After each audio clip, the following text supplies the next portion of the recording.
kind of reduce what we've been talking about into like 4 steps so that we can like crush fall. Tim, start us off. What's one way we can crush fall? Yeah, I'd say you start off with ruthless prioritization. Like a lot of things are happening. A lot of things can happen, but that doesn't mean a lot of things should happen. So get that list down of, hey, here's what we absolutely need to accomplish. Here's what's going to get our best energy from our team. One thing we do, very practically speaking, every week at staff meeting is we calendar out, hey, what's coming up next week? What's coming up this month? What's coming up in 3 months? And then we prioritize the steps to make sure those things actually happen. We also have kind of a top 3 wins rule where we identify the 3 most important outcomes for the fall. Again, this can be done with your team. If you don't have a large team, that's okay. You can still do this, right? If your win is more volunteers in kids ministry, okay, then one thing that needs to happen is probably going to need to be a volunteer push Sunday or a ministry affair Sunday or something like that. We have a volunteer push Sunday coming up in just a couple of weeks. If your big need right now or one of the big wins is, hey, we need to get back into black. It's been a slow season of giving this summer. What are some things we can do to encourage giving in our congregation? Great. If that's one of your wins, awesome. Frank's been great at this one. We've been able to say no more often at Lakeview, which has been super helpful because a lot of great ideas, but it doesn't mean everything needs to happen. If it doesn't move the mission forward, it's probably not a priority. And we need not only vision casters, but vision drippers who are going to spread that out to the rest of the congregation that, hey, this is something, it's a term we've been using at Lakeview. Can you get got to people have a shirt and a team. Vision dripper. Well, it's something we've got a guy who's been like. Do you have a lead dripper? I am technically the vision caster. Deacon of dripping? We have deacons. Then we have deacons of dripping. I'm pretty sure I saw a commercial for something for men in case they're dripping too much. Okay. See, this is why we have to. Wow. How are you the one with the doctorate? I just because I'm the one that paid the tuition. Thanks, Tim. Hey, Delmar, what's another point that they can take home with?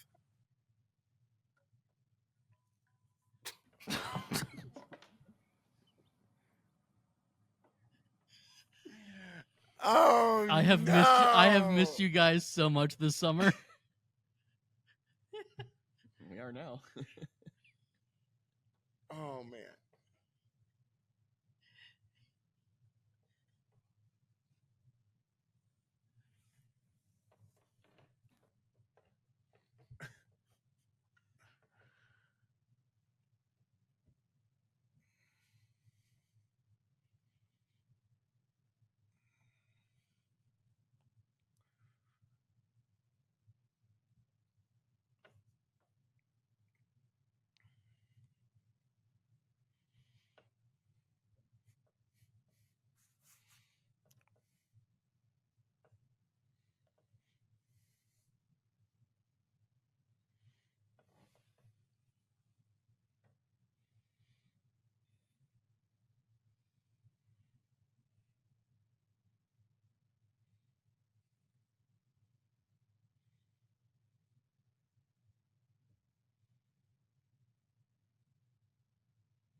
Yeah, the triple D's. Ready? Delegate, delegate, delegate. Like, seriously. What? Where are you guys? Y'all are over here dripping. Y'all are over here dripping. But you got to have the delegation times 3, okay?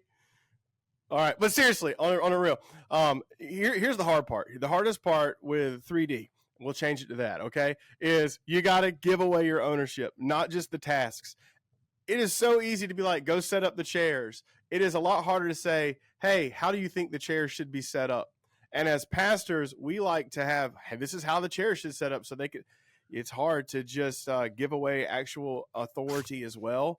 Let people run the projects. That may be the biggest. I was just waiting for you to say you're going to roll out on Triple D. Diners, drivers. Guy Fieri over here. Hey, go for it, Jeff. Well, I was just going to kind of jump off of that and talk about, like, for me, a big struggle is kind of keeping myself organized, and a big part of that is my calendar.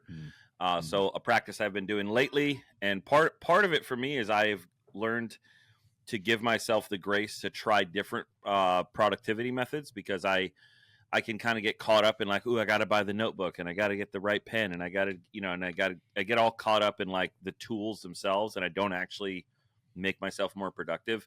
So I've given myself the grace to kind of jump from tool to tool every couple months when I lose interest in it. But one thing I've been doing lately is just like a brain dump at the beginning of the week.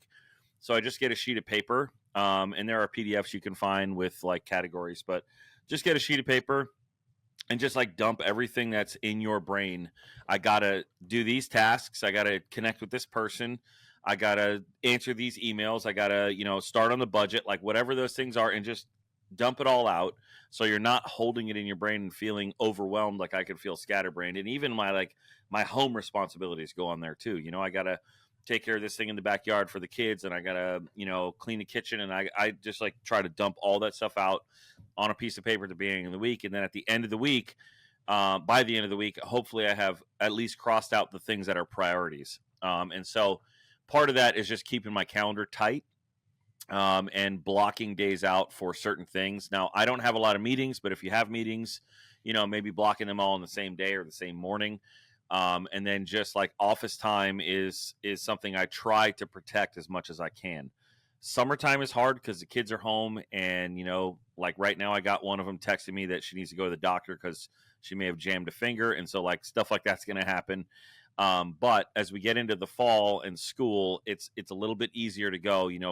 Tuesday morning and Thursday morning from this time to this time are study times. I don't do anything but that, and I kind of protect that. And then for me, just like making sure that I am not filling up my quote unquote rest time with what I like to call like small projects. Like, well, I could just take care of this real quick. And before you know it, you're not taking any time to actually rest, which actually in the long term makes you less productive, and your calendar is full, but you're getting less done. So those are some things that I try to look out for in the fall. That's great. So we have ruthless prioritization. We have 3D from Delmar. We got a conversation about calendar blocking. Andrew, take us home. What's the last thing that we can walk away with? I think during this season, as we are ramping up, we need to be thinking about how we're communicating. We sometimes fall into the trap of, hey, I said it in announcements, so everybody should know what's going on. But people don't necessarily pay attention to what you're saying in the church announcements. And yesterday, as I was thinking about this very idea, I finished making announcements. I went to the back of our worship center as our worship team was leading the congregation, and I saw 3 families that are like key families involved in everything that we do coming into the service after the announcements were made. So you need to over communicate if you're going to hit all your people. So maybe that is getting your email from a monthly to a weekly email. Maybe that is getting a 300-word email down to a 100-word email where it just hits the points exactly what you want people to know. Maybe it is making sure that all of your small group leaders are on board so that they can kind of, borrow Tim's language, drip the vision to everybody else. Thanks. But whatever it is, you got to find a way to communicate and oversaturate your church with what you're trying to get out. So you got to let everybody know what it is that you need them to know, and you need to realize that the same communication technique that works for the 86-year-old widow is not going to be the same technique that's going to work for the family with 3 young kids that are showing up 5 minutes late. So communicate, and then celebrate the wins when you communicate. Kind of what Del was saying. I think what he was trying to get to the rhyme was what gets celebrated gets duplicated. And that's what you want to do when you are communicating. Hey, here's what we're doing, and this is why it matters. We did this last year, and here's a life that was changed because of it. Hey, this is the impact that we're trying to make, and we think that if we get this right, here's what's going to happen. So celebrate in advance of some things. We're so thankful for what God is going to be doing in our church over the next few weeks, because here is what we expect to happen. So celebrate as you communicate instead of just trying to get information out. When you present it like a pep rally instead of an information meeting, people will be more excited about what it is that you're trying to get out to them. It's good.